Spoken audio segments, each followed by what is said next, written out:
आज हम लोग हिंदी में प्रकाशित ययाति उपन्यास के बारे में बात करेंगे। यह महाभारत में आई एक अवान्तर कथा कथानायक ययाति के बारे में है, जो मतलब पुराण कथा से प्रेरित है, लेकिन इसमें कल्पना शक्ति का सहारा लेके समसामयिक मुद्दों से जोड़ा गया है। इसकी रचना विष्णु सखाराम खांडेकर जी ने की है। उन्होंने मूल रूप से इसकी रचना मराठी में की थी, लेकिन हिंदी में इसका रूपांतर मोरेश्वर तपस्वी जी ने किया। बहुत अच्छा रूपांतर है और राजपाल एंड सन्स से 1974 में पहली बार प्रकाशित हुआ था। तब से इसकी ख्याति लगातार बढ़ती गई है और इसकी प्रासंगिकता हमेशा बनी रहेगी, क्योंकि ये जीवन के बारे में बात करते हैं। ययाति की कथा दरअसल भोग के चरम स्तर पे पहुंच जाने की कथा है कि आदमी की जो भोग लिप्सा है, जो स्वाभाविक भोग लिप्सा या जो स्वाभाविक लालसा होती है आदमी की, वो अगर प्राकृतिक रूप से भी बढ़ती रहे, अगर उसमें कुछ अपनी तरफ से न जोड़ा जाए, अपने आप केवल उसे छूट दे दी जाए बढ़ने की, तो किस तरह से बढ़ते बढ़ते अमरबेल की शाखाओं की तरह उसका कुछ अंत नहीं होता। तो उसकी कथा है ययाति की। इसमें ययाति, उनकी पत्नी शर्मिष्ठा, देवयानी और उनके भाइयों कच्छ और एक दूसरे भाई यति, ये सब इनके पात्र हैं। तो यति की जो कहानी है वो त्याग के चरम की कहानी, जिन्होंने सब कुछ छोड़ दिया है, दुनिया पूरी मतलब समाज छोड़कर केवल एक गुफा में बैठ के तपस्या करने और आत्म साक्षात्कार प्राप्त करने की स्थिति की ओर बढ़ने को जीवन का साध्य मानते हैं। और दूसरी ओर ययाति हैं जो जीवन को भोग का साधन समझते हैं और चरम भोग की ओर बढ़ते हैं। अंत में ऐसा होता है कि अपने बेटे से जब पूरी उनकी जवानी ख़त्म होने लगती है, इनका बुढ़ापा आता है, तो इनको लगता है कि अभी इनकी भोग लालसा ख़त्म नहीं हुई है, तो ये वरदान मांगते हैं। और फिर उनसे कहा था कि कोई अगर आप अपनी जवानी इनको देने को, अपना युवा अवस्था को इनको देने को तैयार हो जाए, तो ये इस तरह से आगे इनकी व्यवस्था बरकरार रह सकती है। तो ये अपने पुत्र की युवावस्था लेने को तैयार हो जाते हैं। पूर्व जो इनका पुत्र होता है वो अपनी व्यवस्था देने को, क्योंकि वो जीवन को देख चुका था। अपने कच्छ इनके जो भाई थे, वो उनका जीवन बड़ा संयमित था, उनसे प्रभावित भी था। तो तैयार हो जाता है कि अपने पिता की इच्छा के लिए कि हम अपनी व्यवस्था पिता को दान में दे देंगे। ऐसा बहुत बार होता है, लेकिन इनकी भोग लालसा समाप्त नहीं होती।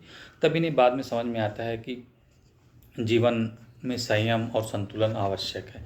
तो इसी को लेके विष्णु सखाराम खांडेकर जी ने उपन्यास लिखे, क्योंकि उस समय जो विज्ञान के चलते और प्रौद्योगिकी या टेक्नोलॉजी के चलते जो जीवन में आंतरिकता आ गई थी, आंतरिकता के कारण जो भोगवाद लगातार बढ़ता जा रहा था, उससे काफ़ी व्यथित थे। और उस भोगवाद को एक दिशा देने के लिए कि उसको भी संयमित होना चाहिए, भोग को भी, या जो हमारे पास भोग के साधन है, वो भोग की वस्तुएं हैं, उनकी भी एक सीमा होनी चाहिए जीवन में। इस मंतव्य को स्पष्ट करने के लिए इन्होंने इस पुराण कथा का सहारा लिया और काफ़ी श्रम से इसकी रचना की है। बहुत ही अच्छा उपन्यास और काफ़ी मतलब आप एक बार पढ़ना शुरू करेंगे तो बीच में रुकने का मन नहीं होगा। इस तरह से कथा सूत्र आगे बढ़ता रहता है और सारे पात्र अपनी जगह पूरी तरह से अपनी जगह रहते हुए पूरी तरह से अपनी भूमिका निभाते हैं और कोई न कोई संदेश देते हैं जीवन का। तो कच्छ का जो जीवन था वो पूरी तरह संयमित और संतुलित जीवन था और उन्हीं को आधार बनाया गया है। एक तरफ ययाति और दूसरी तरफ यति और बीच में संतुलित जीवन कच्छ का। तो यह पूरी तरह से सब कुछ छोड़ के वन में चले भी नहीं जाना चाहिए। यति का जीवन है, उसे भी नकारते हैं खांडेकर जी, या मतलब इस कथा सूत्र जो है वो नकारता है। दूसरी तरफ ययाति की तरह सिर्फ भोग लिप्सा में भी शामिल नहीं रहना चाहिए, वो भी नकारता है। तो जीवन मतलब गृहस्थ जीवन जो सांसारिक जीवन है उसमें, और जो एक आत्मिक जीवन है, जो आत्मा का विकास जिसको कहते हैं, कि केवल मनुष्य केवल शरीर नहीं है, उसे उसका मन है, उसकी आत्मा है, उसका भी मतलब पालन पोषण होना चाहिए, या उसकी भी संतुष्टि होनी चाहिए। तो इसे दिखाते हुए बहुत ही अद्भुत उपन्यास है। उपन्यास का अंत भी एक श्लोक से होता है, जिसमें कहा गया कि जो 4 पुरुषार्थों में से अर्थ और काम है, इसकी लगाम हमेशा धर्म के हाथों होनी चाहिए। तो इस तरह से सीख मतलब जो हमारी मुख्य समस्या वो भोगवाद की, उसको प्रति संतुलित करने के लिए सीख देते हुए उपन्यास हमें कहानी के साथ साथ एक जीवन में एक संदेश भी देके जाता है। और यह उपन्यास मुख्य रूप से ज्ञानपीठ और साहित्य अकादमी दोनों से द्वारा पुरस्कृत है। और ज्ञानपीठ पहला मराठी में किसी को पहला ज्ञानपीठ मिला था इसी उपन्यास के ऊपर विष्णु सखाराम खांडेकर जी को मिला था।